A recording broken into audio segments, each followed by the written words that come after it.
दोस्तों इस वीडियो में आज हम लोग बात करेंगे NICL की तरफ से बहुत ही शानदार पदों पे वैकेंसी निकाला गया है जिसका ऑनलाइन स्टार्ट कर दिया गया है। इस वीडियो में एक लाइव फॉर्म फिल करके आप लोग को दिखाएंगे स्टेप बाय स्टेप, ताकि फॉर्म फिल करने में आप लोग को किस तरह का दिक्कत ना हो। दोस्तों NICL मतलब कि नेशनल इंश्योरेंस कंपनी लिमिटेड की तरफ से एक नोटिफिकेशन जारी किया गया है। इसके बारे में आज हम लोग बात करेंगे। दोस्तों यहाँ पे बताया गया है कि ऑनलाइन का जो रजिस्ट्रेशन का डेट है वो 24 अक्टूबर से स्टार्ट कर दिया गया है और जो लास्ट डेट है फॉर्म भरने का वो 11 नवंबर तक रखा गया है। फ़ी पेमेंट की बात करें तो फ़ी पेमेंट भी 24 अक्टूबर से लेकर के 11 नवंबर तक पेमेंट कर सकते हैं। इसका डेट कोई आगे नहीं बढ़ाया जाएगा। डेट एग्जामिनेशन की बात करें तो फेज़ 1 30 नवंबर को होगा और फेज़ 2 जो होगा वो भी 28 दिसंबर को ऑर्गेनाइज किया जाएगा। उसके बाद और हम लोग जैसे नीचे आएंगे, यहाँ पे देखिए स्टेट वाइज टोटल वैकेंसी दिया हुआ है, कौन से स्टेट में टोटल कितना वैकेंसी है, कैटेगरी वाइज यहाँ पे देखने को आप लोग को मिल जाएगा। देखिए SC ST OBC सभी कैटेगरी के यहाँ पे स्टेट वाइज आप लोग को यहाँ पे दिया गया है।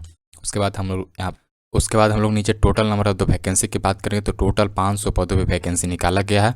उसके बाद और हम लोग यहाँ पे जैसे नीचे आएंगे, यहाँ पे बताया गया कि एज लिमिट के बारे में 1/10/2024 तक आप लोग का 21 साल से लेकर के 30 साल तक एज होना चाहिए।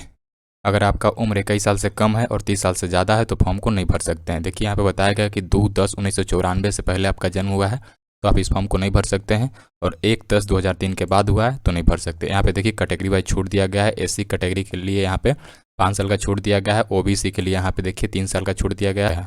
उसके बाद और हम लोग यहाँ पे जैसे नीचे आएंगे, यहाँ पे देखिए बताया गया है एजुकेशन क्वालिफिकेशन के बारे में। तो कम से कम आपका यहाँ पे देखिए बताया गया है कि ग्रेजुएट आप कम से कम होने चाहिए, ग्रेजुएट, और जो ये है ग्रेजुएशन 1/10/2024 तक आपका ग्रेजुएशन कंप्लीट होना चाहिए। अगर आप ग्रेजुएशन की हैं तो इस फॉर्म को भरने के लिए एलिजिबल है, और ग्रेजुएशन फाइनल होना चाहिए 1/10/2024 तक। उसके बाद और जैसे हम लोग नीचे आएंगे, उसके बाद यहाँ पे एप्लीकेशन की फ़ी के बारे में बताया गया है कि SC ST और PWD और एक्साइज में जो काम कर रहे हैं उनके लिए 100 रुपये एप्लीकेशन चार्ज लगेगा, और जो जनरल हैं OBC हैं EWS हैं BC1 है BC2 हैं उनके लिए यहाँ पे 850 रुपया लगेगा।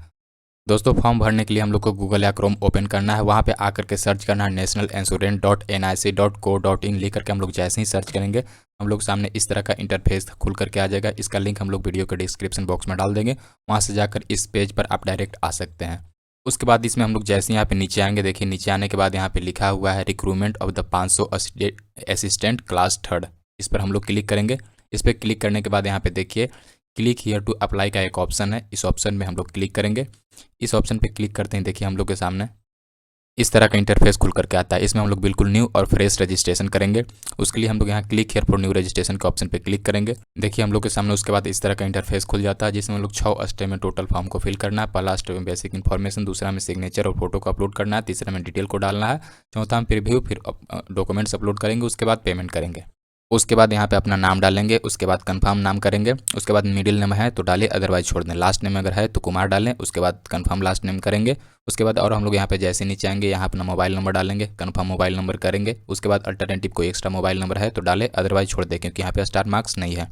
उसके बाद यहाँ पे ईमेल आईडी डालेंगे, ईमेल आईडी डाल करके अपना डोमेन का सिलेक्शन करेंगे, जैसे डोमेन नेम होता है gmail.com। उसके बाद यहाँ पे कंफर्म ईमेल आईडी को डालें, उसके बाद इस कैप्चा को यहाँ डाल करके सेव एंड नेक्स्ट के ऑप्शन पे क्लिक करेंगे।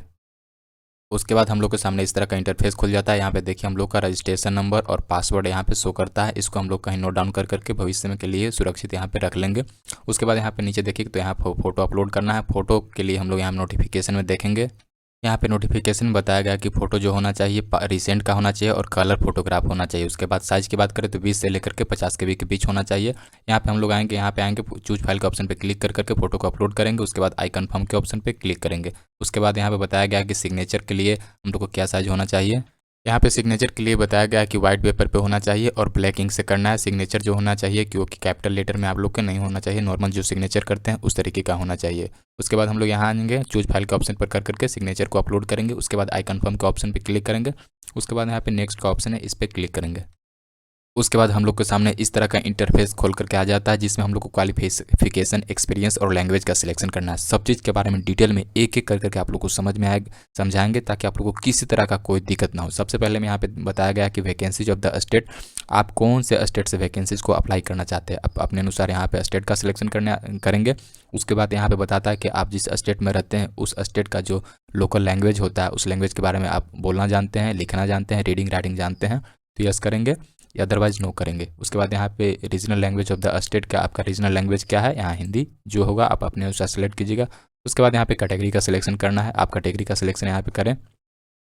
उसके बाद यहाँ पे और नीचे आएंगे तो are you person with benchmark, आप यहाँ पे विकलांग हैं तो यस करेंगे, यस के ऑप्शन पर कर करके अपनी विकलांगता को बताएंगे, नहीं है तो नो करेंगे। उसके बाद और हम लोग नीचे आएंगे तो ये सब सारा डिटेल फुलफिल मिल जाएगा। फिर उसके बाद यहाँ पे बताया गया है कि सेक्शन 2 PWD एक्ट 2016 के तहत आप लोग कोई विकलांग हैं तो यस करेंगे, अदरवाइज नो कर करके आगे बढ़ जाएंगे। यहाँ पे और जैसे हम लोग नीचे आएंगे तो यहाँ पे बताया गया है कि कोई डिवोर्सी वुमन है आपके यहाँ तो हैं तो यस करेंगे, अदरवाइज नो करेंगे। उसके बाद यहाँ पे बताया गया कि आप किसी इंश्योरेंस कंपनी से पहले निकाले गए हैं तो यस करेंगे, और यहाँ पे बताएंगे अपना सैलरी नंबर्स और ऑफिस कोड, नहीं है तो नो के ऑप्शन पे क्लिक करेंगे। उसके बाद और यहाँ पे आएंगे नीचे तो यहाँ बताया गया है कि आर यू एक सर्विसमैन, आप एक सर्विसमैन हैं तो यस करेंगे, अदरवाइज नो करेंगे। यहाँ पे डिसेबल्ड एक सर्विस, आप कहीं एक सर्विसमैन करते थे, डिसेबल किए गए हैं तो यस करेंगे, अदरवाइज नो करेंगे। और नीचे हम लोग यहाँ पे जैसे आते हैं, यहाँ पे बताया गया है कि आप डिपेंडेंट हैं किसी सर्विसमैन की मृत्यु उनका हो गया है एक्शन DXS के तहत तो यस करेंगे, अदरवाइज नो करेंगे। उसके बाद यहाँ पे बताया गया कि आप कौन से रिलीजन से बिलोंग करते हैं तो रिलीजन के यहाँ सिलेक्शन करेंगे। उसके बाद बिलोंग्स यू माइनॉरिटी कम्युनिटी से आप बिलोंग करते हैं तो यस करेंगे, अदरवाइज नो करेंगे। उसके बाद नेशनलिटी के यहाँ पे सिलेक्शन करना है, इंडियन है या अदर है कोई भी। उसके बाद यहाँ पे बताया गया कि जो फेज 1 एग्जाम होगा वो आप कौन से स्टेट में देना चाहते हैं, आप अपने अनुसार यहाँ पे स्टेट का सिलेक्शन करेंगे। उसके बाद सेंटर ऑफ द एग्जामिनेशन का सिलेक्शन करेंगे। टोटल बिहार में देखिए हम लोग सिलेक्शन किए राज्य का, तो बिहार में टोटल इतने सारा आ गया, हम अपने अनुसार यहाँ पे सिलेक्ट करते हैं। उसके बाद फेज 2 एग्जाम कहाँ देना चाहते हो उस स्टेट को यहाँ पे सिलेक्शन करेंगे। मान चलिए गुजरात हम किए तो उस स्टेट में टोटल कितना ठो सेंटर है, एक ठो है, तो उसका आप लोग सिलेक्शन करेंगे। उसके बाद और हम लोग यहाँ पे नीचे आएंगे तो यहाँ पे डेट ऑफ बर्थ सिलेक्शन करना है, डेट मंथ ईयर। उसके बाद यहाँ पे जेंडर का सिलेक्शन करना है, मेल फीमेल ट्रांसजेंडर। उसके बाद यहाँ पे बताना है कि आप जुड़वा हैं तो यस करेंगे, अदरवाइज नो करेंगे। उसके बाद यहाँ पे शादीशुदा है, मैरिड हैं या अनमैरिड हैं उसका यहाँ पे सिलेक्शन करना है। उसके बाद यहाँ पे अपना फादर्स नेम को लिखेंगे, मदर्स नेम को लिखेंगे। उसके बाद यहाँ पे एड्रेस डालना है, एड्रेस टोटल 3 स्टेप में डालना है। फर्स्ट में आप लोग को देखिए एड्रेस लाइन 1 में यहाँ पे लिख देना है विलेज लिख करके अपना गाँव का नाम लिखेंगे। दूसरा में पोस्ट लिखेंगे, पोस्ट लिख करके अपना गाँव का नाम लिखेंगे। उसके बाद यहाँ पे तीसरा में थाना लिखेंगे, डिस्ट्रिक्ट लिखेंगे, स्टेट लिखेंगे, पिन कोड लिख करके आगे बढ़ेंगे। दोस्तों प्रेजेंट एड्रेस और परमानेंट एड्रेस दोनों अगर सेम है तो यहाँ पे एक बॉक्स है, इस बॉक्स पे क्लिक करेंगे। दोनों अलग अलग है तो आप यहाँ पे प्रेजेंट एड्रेस डालेंगे, यहाँ पे परमानेंट एड्रेस, दोनों को अलग अलग करके डालेंगे। दोनों सेम है तो इस बॉक्स पे जैसे हम लोग यहाँ पे क्लिक करेंगे ऊपर वाला सारा नीचे आ जाएगा लिखा करके। उसके बाद यहाँ पे देखिए बताएगा कि GST के लिए कॉरेस्पॉन्डेंस या परमानेंट। उसके बाद यहाँ पे टोटल 100 रुपये यहाँ पे अमाउंट हम लोग को चार्ज कटेगा। उसके बाद वैलिडेट डिटेल पर क्लिक करेंगे, किस तरह का गलत होगा तो यहाँ पे रेड कलर से शो हो जाएगा, अगर नहीं गलत होगा तो सक्सेसफुली वैलिडेट हो जाएगा। उसके बाद यहाँ पे सेव एंड नेक्स्ट का ऑप्शन है, इस पर क्लिक करेंगे।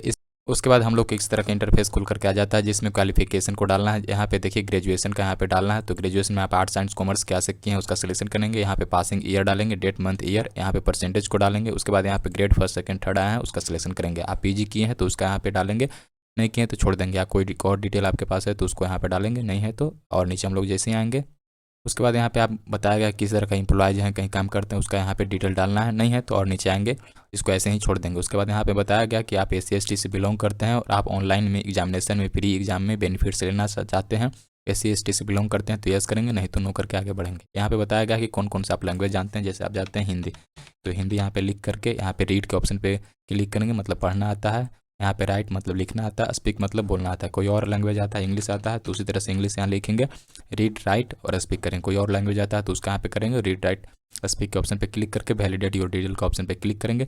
सभी डिटेल अगर सही है तो सक्सेसफुली वैलिडेट हो जाएगा। उसके बाद यहाँ पे सेव एंड नेक्स्ट के ऑप्शन पे क्लिक करेंगे। उसके बाद इस तरह का इंटरफेस खुल करके आता है जिसमें यहाँ पे हम लोग का फोटो दिख जाता है, यहाँ पे सारा डिटेल दिख जाता है। सभी डिटेल को एक एक कर करके चेक करेंगे, सभी डिटेल अगर सही है, कोई गलत है तो बैक के ऑप्शन पे जा करके एडिट कर सकते हैं। सभी अगर सही है तो यहाँ पे आई एग्री के ऑप्शन पे क्लिक करेंगे। उसके बाद कंप्लीट रजिस्ट्रेशन के ऑप्शन पे क्लिक करेंगे। उसके बाद यहाँ पे आ जाएंगे, इस तरह का इंटरफेस खुल जाएगा। यहाँ पे देखिए लेफ्ट हैंड थंब इंप्रेशन को अपलोड करना है। इसके बाद यहाँ पे नोटिफिकेशन में देखेंगे तो लेफ्ट हैंड थंब इंप्रेशन जो होना चाहिए व्हाइट पेपर होना चाहिए, ब्लैक या ब्लू इंक से होना चाहिए। फाइल साइज की बात करें तो 20 से लेकर के 50 KB के बीच में होना चाहिए। उसके बाद यहाँ चूज फाइल के ऑप्शन पर क्लिक कर करके हम लोग इसको अपलोड करेंगे। उसके बाद हैंड रिटन डिक्लेरेशन के बारे में हम लोग नोटिफिकेशन के पेज नंबर 11 में यहाँ पे बताया गया कि हैंड रिटन डिक्लेरेशन को किस तरह से आप लोग को अपलोड करना है, किस तरह से लिखना है। Handwritten declaration capital letter में नहीं लिखना है। पिक्सल की बात करें तो 800 से लेकर के 400 पिक्सल में होगा। फाइल साइज 50 से लेकर के 100 KB के बीच में अपलोड करना है। यहाँ पर आएंगे, चूज फाइल के ऑप्शन पर क्लिक करके हैंड रिटन डिक्लेरेशन को अपलोड करेंगे। उसके बाद इस कैप्चा को यहाँ पर डालेंगे। उसके बाद सेव एंड नेक्स्ट के ऑप्शन पर क्लिक करेंगे। उसके बाद हम लोग के सामने इस तरह का इंटरफेस खुल करके आ जाता है जिसमें टोटल 100 रुपये का हम लोग को पेमेंट करना है। उसके बाद इस कैप्चा को यहाँ पर डालेंगे। उसके बाद सबमिट के ऑप्शन पर क्लिक करेंगे। उसके बाद पेमेंट करने के लिए हम लोग को इस तरह का इंटरफेस खुल करके आ जाता है, जिसमें debit card, credit card, internet banking या क्यूआर कोड यूपीआई के माध्यम से हम लोग पेमेंट कर सकते हैं। उसके बाद हम लोग पेमेंट करने के लिए क्यूआर कोड के ऑप्शन पे क्लिक करेंगे, मेक पेमेंट के ऑप्शन पे क्लिक करेंगे और क्यूआर कोड को यहाँ पे स्कैन करेंगे।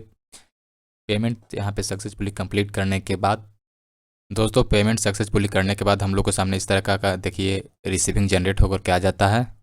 दोस्तों, इस वीडियो में सभी चीज़ को हम लोगों ने डिटेल में एक एक कर करके समझाने का प्रयास किया है। फिर भी अगर आप लोगों को किस तरह का डिटेल अगर किसी तरह का दिक्कत हो तो आप लोग कमेंट कर करके बता सकते हैं।